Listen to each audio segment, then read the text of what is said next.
নমস্কার, আমি আকাশ। আপনি এসেছেন টুডে স্পেশাল 24 ইউটিউব চ্যানেল। ইতিমধ্যেই বেরিয়ে আসলো আজকের বাছাই করা গুরুত্বপূর্ণ 10টি বড় খবর। প্রতিটি খবর আপনার জন্য অত্যন্ত গুরুত্বপূর্ণ। খবরগুলি অবশ্যই শেষ পর্যন্ত দেখবেন। আপনার কাছে ছোট্ট একটি অনুরোধ, ভিডিওটিতে একটি লাইক করবেন আর ভিডিওটির নিচে লাল সাবস্ক্রাইব বাটনটি ক্লিক করে পাশে আসা ঘন্টাটি চেপে দেবেন এই ধরনের নতুন লেটেস্ট ট্রেন্ডিং খবরগুলি সবার আগে দেখার জন্য। শুরুতেই চোখ রাখবো যে বড় খবরে, ধূমপায়ী ও নিরামিষাশীদের করোনা সংক্রমণের ঝুঁকি কম। সমীক্ষায় মিলল চাঞ্চল্যকর তথ্য। ধূমপায়ী ও নিরামিষাশীদের কোভিড-19 আক্রান্ত হওয়ার ঝুঁকি কম। সাম্প্রতিক একটি গবেষণায় এমনই চাঞ্চল্যকর তথ্য সামনে এসেছে। সম্প্রতি council of scientific and industrial research তথা CSIR এর তরফে দেশ জুড়ে একটি সেরো সার্ভে করা হয়েছিল তাদের 40টি প্রতিষ্ঠানে। তাতেই মিলেছে চাঞ্চল্যকর ফলাফল। এক নয়, একাধিক। প্রসঙ্গত, সেরো সার্ভে হলো সেই সমীক্ষা যেখানে নির্দিষ্ট সংখ্যক মানুষের ব্লাড সিরাম সংগ্রহ করে পরীক্ষা করা হয় আর তার ফল বিশ্লেষণ করেই জেলা স্তরে করোনা সংক্রমণের প্রকোপ পরিমাপ করা হয়। তবে প্রশ্ন কি? প্রথমত, কোভিড-19 শ্বাসযন্ত্রে রোগ হওয়া সত্ত্বেও খানিকটা অভাবনীয়ভাবেই দেখা গিয়েছে ধূমপায়ীদের কোভিডের সংক্রমণের আশঙ্কা কম। নিরামিষাশীদের ক্ষেত্রেও এমনটাই ঘটেছে। একই তালিকায় পড়েছেন তারাও যাদের ব্লাড গ্রুপ ও, ঠিক এর বিপরীত অবস্থা তাদেরও যাদের ব্লাড গ্রুপ B অথবা AB। তবে প্রশ্নের কারণ কি? ধূমপায়ী এবং নিরামিষাশী ও ব্লাড গ্রুপধারীদের সেরো পজিটিভিটি কম। উল্টো দিকে সমীক্ষার ফল বলছে যারা গণপরিবহন ব্যবহার করেন, যারা নিরাপত্তা কর্মী, হাউসকিপিং এর কাজ করেন, যারা আমিষাশী এবং ধূমপায়ী নন, তাদের সেরো পজিটিভিটি বেশি। CSIR এর তরফে একটি সমীক্ষার উদ্যোগ নিয়েছিল Institute of Genomics and Integrative Biology. তারা জানিয়েছে এই সমীক্ষায় ব্লাড সিরামের নমুনা সংগ্রহ করা হয়েছিল 10,427 জনের ওপরে। পাশাপাশি হয়েছিল স্বাস্থ্যগত আরও নানা ধরনের পরীক্ষা। এর মধ্যে 1058 জনের দেহে কোভিডের অ্যান্টিবডি ছিল। এরপর আবার 3 মাস পর এদের মধ্যে 346 জন সেরো পজিটিভ মানুষের নমুনা সংগ্রহ করা হয়। তখন দেখা যায় এদের কোভিডের বিরুদ্ধে অ্যান্টিবডির হার বাড়লেও প্লাজমার কার্যকলাপ কমছে, যা কোভিড ভাইরাসকে নিয়ন্ত্রণ রাখতে পারে। 6 মাসের মাথায় 35 জনের নমুনা পরীক্ষা করা হয়। তখন দেখা যায় অ্যান্টিবডি কমছে, তবে প্লাজমা অ্যাক্টিভিটি স্থিতিশীল। এই তথ্য প্রমাণ বিশ্লেষণ করেই সমীক্ষকরা সিদ্ধান্তে পৌঁছেছে যে ধূমপায়ীদের ক্ষেত্রে কোভিড সংক্রমণের ঝুঁকি কম। এই মতের সমর্থনে সমীক্ষকরা ফ্রান্স, ইতালি, নিউ ইয়র্ক এবং চীনের তরফে তথ্য প্রমাণও পেশ করেছেন। তাতেও দেখা গিয়েছে ধূমপায়ীদের ক্ষেত্রে করোনা সংক্রমণের ঝুঁকি আপাতভাবে কম। চোখ রাখবো পরবর্তী অতি গুরুত্বপূর্ণ আজকের আবহাওয়া রিপোর্টে। অকাল বৃষ্টিতে ভিজল কলকাতা সহ রাজ্যের বিভিন্ন প্রান্ত। আজ থেকেই কমবে তাপমাত্রা। আবহাওয়া দপ্তরের পূর্বাভাস সত্যিই হলো। রবিবার প্রায় ভোররাত থেকেই হালকা বৃষ্টিতে ভিজেছিল কলকাতা সহ রাজ্যের বিভিন্ন প্রান্ত। ফেব্রুয়ারির প্রথম সপ্তাহে কেন এই বৃষ্টি? আলিপুর আবহাওয়া দপ্তর সূত্রে খবর, মধ্যপ্রদেশের দিকে একটি ঘূর্ণাবর্ত তৈরি হয়েছিল। তার ফলেই কলকাতা সহ রাজ্যের একাধিক জেলায় বৃষ্টিতে ভিজেছে। কখনো পশ্চিমী ঝঞ্ঝা তো কখনো নিম্নচাপের প্রভাবে শুরু থেকে ঠান্ডা ধাক্কা খেয়েছে ঠিকই, তবে গত 10 বছরে এবার রেকর্ড ঠান্ডা সাক্ষী ফেব্রুয়ারি। আজ থেকে আরও একবার বদলাবে রাজ্যের শীত চিত্র। হাওয়া অফিস সূত্রে খবর, আবারও রাজ্যে দেখা মিলবে কনকনে শীতের। সর্বনিম্ন তাপমাত্রা নামতে পারে 13 ডিগ্রি সেলসিয়াসেও। বুধবার পর্যন্ত জারি থাকবে শীতের এই স্পেল। তার ফলে রাজ্যের শীতবিলাসীরা যে যথেষ্ট খুশি সে বিষয়ে কোনো সন্দেহ নেই। তবে বৃহস্পতিবার থেকেই আবারও চড়বে তাপমাত্রা পারদ। সেই সময় থেকে বঙ্গে শীত বিদায় নেবে কিনা সে বিষয়ে যদিও হাওয়া দপ্তরের তরফে কোনো কিছুই জানানো হয়নি। সোমবার থেকে রাজ্যের বিভিন্ন প্রান্তে ঘন কুয়াশা দাপটও লক্ষ্য করা যেতে পারে। পরবর্তী অতি গুরুত্বপূর্ণ খবর, বিনামূল্যে গিফট কার্ড জেতার মেসেজ পাচ্ছেন হোয়াটসঅ্যাপে, ভুলেও ক্লিক করবেন না। বর্তমান সময়ে হোয়াটসঅ্যাপকে কেন্দ্র করে জালিয়াতির প্রবণতা ক্রমশ বাড়ছে। এই জনপ্রিয় মেসেজিং প্ল্যাটফর্মকে হাতিয়ার করেই নিত্যদিনই সাধারণ মানুষকে বোকা বানানোর নতুন ফোন দিয়ে হেঁটে চলেছে হ্যাকাররা। দিন কয়েক আগেই আমরা হোয়াটসঅ্যাপে ছড়িয়ে পড়া ভুয়ো মেসেজের কথা বলেছিলাম, যাতে ইউজারদের তথ্য চুরি হওয়ার সম্ভাবনা ছিল। কিন্তু এই ঘটনার জের কাটতে না কাটতেই সম্প্রতি আরও একটি আশঙ্কার কথা সামনে এসেছে।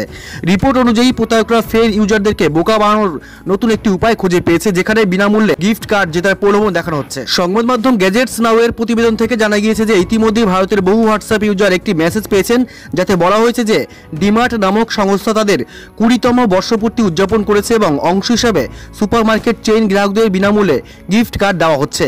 অধিকাংশ ভুয়ো মেসেজের মতোই উক্ত মেসেজটিতেও একটি ওয়েবসাইটের লিঙ্ক রয়েছে, যেখানে ক্লিক করলে হোয়াটসঅ্যাপ ইউজারদের একটি প্রতারণামূলক ওয়েবসাইটে ডিরেক্টলি নিয়ে যাওয়া হচ্ছে, যেখান থেকেই কোনো উপহার জেতার জন্য নির্দিষ্ট স্কিম গেম খেলতে অনুরোধ করা হচ্ছে। সেক্ষেত্রে ইউজাররা একবার এই স্পিডের চাকা ঘোরালেই তাদের অন্যান্য হোয়াটসঅ্যাপ ইউজারদের সাথে একই রকম মেসেজ শেয়ার করার জন্য এবং উপহার জেতার জন্য কন্টিনিউ বাটনে ক্লিক করতে বলা হচ্ছে। তবে আগেই বলেছি মেসেজটি ভুয়ো এবং এই গোটা ঘটনাটি একটি স্ক্যাম। তাছাড়া ডিমার্ট সংস্থাটি 2002 সালে প্রতিষ্ঠিত হয়েছিল, তাই আগামী বছর অর্থাৎ 2022 সালের এটির 20 বছর বয়স হবে। সুতরাং উল্লিখিত অফারের বিষয়টি পুরোপুরি ভিত্তিহীন।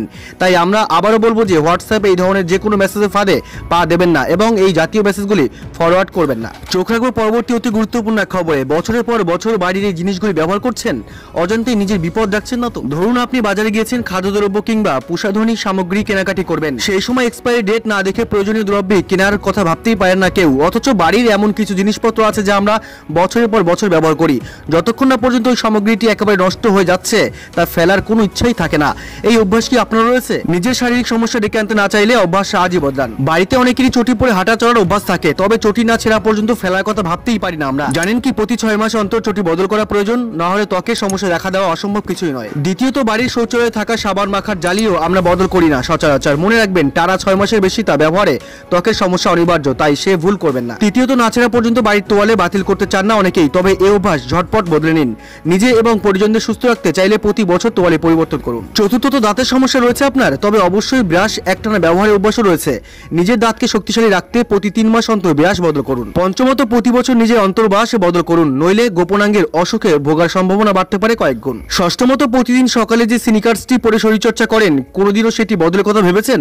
পায়ের ক্ষতি না চাইলে আপনার স্নিকার্সটি অবশ্যই বদলান। সপ্তমত বাড়িকে সত্যি জীবাণুমুক্ত করতে চাইলে একই জীবাণুনাশক 3 মাসের বেশি ব্যবহার করবেন না। অষ্টমত সুগৃহিণীরা জানেন কি 1 বছরের বেশি কোনো মশলা ব্যবহার করবেন না, তাতে খাবারের স্বাদ বৃদ্ধি তো দূরস্থ, পেটে সমস্যা হতে পারে। পরবর্তী খবর, এসবিআই অর্থাৎ স্টেট ব্যাংক অফ ইন্ডিয়াতে জনধন অ্যাকাউন্ট রয়েছে আপনার, 2 লক্ষ টাকা পর্যন্ত মিলবে সুবিধা। কি কি সুবিধা মিলবে জেনে নিন। দেশের সবচেয়ে বড় রাষ্ট্রায়ত্ত bank state bank of India Jan Dhan account হোল্ডারদের জন্য নিয়ে এসেছে বড় এক সুবিধা। ব্যাংকের তরফে জনধন অ্যাকাউন্ট হোল্ডারদের 2 লক্ষ টাকা পর্যন্ত সুবিধা দেওয়া হচ্ছে। টুইট করে এই বিষয়ে জানানো হয়েছে। 19 আগস্ট 2020 পর্যন্ত এই যোজনায় 40.35 কোটি ব্যাংক অ্যাকাউন্ট খোলা হয়েছে। এই যোজনায় দেশের গরিব মানুষরা জিরো ব্যালেন্সে ব্যাংক ও পোস্ট অফিসে অ্যাকাউন্ট খুলতে পারবেন। টুইটে স্টেট ব্যাংকের তরফে জানানো হয়েছে, এসবিআই এর রূপে জনধন কার্ডের জন্য আবেদন করলে 2 লক্ষ টাকা পর্যন্ত দুর্ঘটনা বীমা কভার মিলবে। এর জন্য 90 দিনে একবার এই কার্ড সোয়াইপ করতে হবে, তাহলেই আপনি দুর্ঘটনা বীমা কভার পাওয়ার যোগ্য হয়ে যাবেন। এই সরকারি অ্যাকাউন্টের মাধ্যমে গ্রাহকরা একাধিক সুবিধা পেয়ে থাকেন। তবে জেনে নেওয়া যাক কি কি সুবিধা মিলবে। প্রথমত 6 মাস পর ওভারড্রাফট সুবিধা। দ্বিতীয়ত 2 লক্ষ টাকা পর্যন্ত দুর্ঘটনা বীমা কভার। তৃতীয়ত 30,000 টাকা পর্যন্ত লাইফ কভার। চতুর্থত ডিপোজিটে মিলবে সুদ। পঞ্চমত অ্যাকাউন্টের সঙ্গে ফ্রি মোবাইল ব্যাংকিং সুবিধা। ষষ্ঠমত রূপে কার্ডের মাধ্যমে টাকা তুলতে পারবেন। সপ্তমত জনধন অ্যাকাউন্টের মাধ্যমে বীমা পেনশন প্রোডাক্টস কিনতে পারবেন। অষ্টমত জনধন অ্যাকাউন্ট থাকলে পিএম কিষাণ এবং শ্রমযোগী মানধনের মতো যোজনায় অ্যাকাউন্ট খুলতে পারবেন। নবমত দেশের যে কোনো প্রান্তে টাকা ট্রান্সফারের সুবিধা। দশমত সরকারি যোজনার টাকা সরাসরি অ্যাকাউন্টে আসবে। অ্যাকাউন্ট খোলার জন্য Aadhaar, voter, PAN, driving licence, job card যার মধ্যে নাম, ঠিকানা এবং আধার নম্বর রয়েছে সেটি দিতে হবে। পরবর্তী স্বস্তির খবর, মারণ ক্ষমতা হারাচ্ছে করোনা। পরপর 2 দিন দেশে মৃত্যুর সংখ্যা 100 এর নিচে। দেশের করোনা পরিসংখ্যানে বড়সড় স্বস্তি। পরপর 2 দিন দেশে করোনায় মৃত্যুর সংখ্যা 100 নিচে। একটা সময় যেখানে দেশে দৈনিক 1000-এর বেশিও মানুষ এই মারণ ভাইরাসের বলি হচ্ছিল, সেখানে রবিবার করোনার কবলে মৃত্যু হয়েছে মাত্র 78 জনের, যা কিনা গত কয়েক মাসের মধ্যে সর্বনিম্ন। তবে রবিবার স্বস্তির মধ্যেও সামান্য অস্বস্তি বাড়িয়েছে সুস্থতার সংখ্যায়। ওই দিন সুস্থতার সংখ্যাটা অনেকটাই কম হওয়ায় দেশে অ্যাক্টিভ কেস খানিকটা বেড়েছে। চলতি মাসের শুরু থেকেই করোনার দৈনিক আক্রান্তের সংখ্যাটা কম বেশি 12 থেকে 13,000-এর আশেপাশে ঘোরাফেরা করছে। ব্যতিক্রম হলো না রবিবার। পরবর্তী অতি গুরুত্বপূর্ণ এক স্বাস্থ্যসম্মত খবর, সর্বনাশ, সেই 5 ভুলেই চিরতরে নষ্ট হতে পারে হাঁটু। সাবধান না হলেই চরম বিপদ। হাঁটু বা গাঁটের ব্যথার সমস্যা নিয়ে জিরবার হয়ে পড়েছেন। শীতকাল আসা মাত্রই ব্যথাটা যেন দ্বিগুণ হয়ে যায়, বিশেষত রাত বাড়ার সঙ্গে সঙ্গে ব্যথাটা যেন ক্রমশ বাড়ছে। আর তখনই পেইন কিলার খাওয়া ছাড়া উপায় নেই। মানুষের শরীরের পুরো ওজনটাই থাকে তার হাঁটুর ওপর। সামান্য ভুলেই সর্বনাশ হতে পারে আপনার হাঁটুর। বিপজ্জনক এই পরিস্থিতিতে কি করবেন জেনে নিন। হসপিটাল ফর স্পেশাল সার্জনস এবং এমডি এবং স্পোর্টস মেডিসিন বিশেষজ্ঞ জর্ডান মেজিয়াল জানিয়েছেন, যখন কোনো ব্যথা আপনার সক্ষমতা সীমাবদ্ধ করে, তবে সাধারণ যা কাজ আপনি করেন তাই করুন। যদি কোনো অসুবিধা হয় তবে আপনার চেক আপ করা উচিত। এমন পরিস্থিতিতে নিয়মিত ব্যথা উপেক্ষা করা ঠিক হবে না। বিস্তৃত হাঁটুতে অস্টিও আর্থ্রাইটিসের ঝুঁকিও বাড়িয়ে তোলে। অতিরিক্ত দেহের ওজনও হাঁটুর ব্যথার অন্যতম কারণ। ওজন বেশি হলে নিয়মিত ওয়ার্কআউট করুন। শরীরের বাড়তি ওজনের দিকে নজর দিন। মানুষের শরীরের পুরো ওজনটাই থাকে তার হাঁটুর উপর। হাঁটুতে ব্যথা পেলে তারপরে বিশ্রাম অত্যন্ত জরুরি। এটি হাঁটুর ক্ষতি এবং চিকিৎসার উপর নির্ভর করে। ওয়ার্কআউটের শুরুতে এবং শেষে স্ট্রেচিং মাস্ট। জিমে কঠোর পরিশ্রমের পাশাপাশি হালকা অনুসরণ করাও দরকার, যাতে শরীর ফ্লেক্সিবল থাকে। পরবর্তী খবর, ধেয়ে আসছে বিশাল আকারের গ্রহাণু। 22 ফেব্রুয়ারি সাবধান পৃথিবী। নাসা সূত্রে জানা গিয়েছে ভয়ঙ্কর এক খবর। এগিয়ে আসছে বিশাল এক গ্রহাণু। বলা হচ্ছে যার আকার স্ট্যাচু অফ লিবার্টির প্রায় 2 গুণ। নাসা সূত্রে জানা যাচ্ছে 22 ফেব্রুয়ারি এই গ্রহাণুটি পৃথিবীর সবচেয়ে কাছে আসবে। যদিও এটির পৃথিবীতে ধাক্কা মারার কোনো আশঙ্কা নেই বলেই জানাচ্ছেন তারা। এটিকে বলা হচ্ছে নিয়ার আর্থ অবজেক্ট, কেননা গ্রহাণুটি পৃথিবী থেকে 30,000 মাইলের মধ্যে থাকবে বলে বলা হচ্ছে। আকারে স্ট্যাচু অফ লিবার্টির দ্বিগুণ এই গ্রহাণুটির নাম 2020XU6। এই গ্রহাণুটি প্রায় 213 মিটার লম্বা। গ্রহাণুটি প্রতি ঘন্টায় 30,240 কিলোমিটার বেগে দৌড়চ্ছে, অর্থাৎ এটি 1 ঘন্টার মধ্যে পৃথিবী ভ্রমণ করতে পারবে। বিজ্ঞানীরা বলে থাকেন পৃথিবীর নিকটস্থ মহাকাশ অংশে প্রায় 18,000 গ্রহাণু ঘুরে বেড়ায়। তার মধ্যে মাত্র 1800 গ্রহাণু বিপজ্জনক। এর মধ্যে আবার 150টি অত্যন্ত বিপজ্জনকের পর্যায়ে পড়ে। বিজ্ঞানীদের পর্যবেক্ষণ এগুলি মূলত মঙ্গল এবং বৃহস্পতি মধ্যবর্তী অংশে পাওয়া যায় এবং এগুলি পৃথিবীর কোনো ক্ষতি করতে পারবে না বলেই আশা বিজ্ঞানীদের। তবু এই ধাবমান গ্রহাণু বারোটির ওপর বিশেষ নজর রাখা হচ্ছে।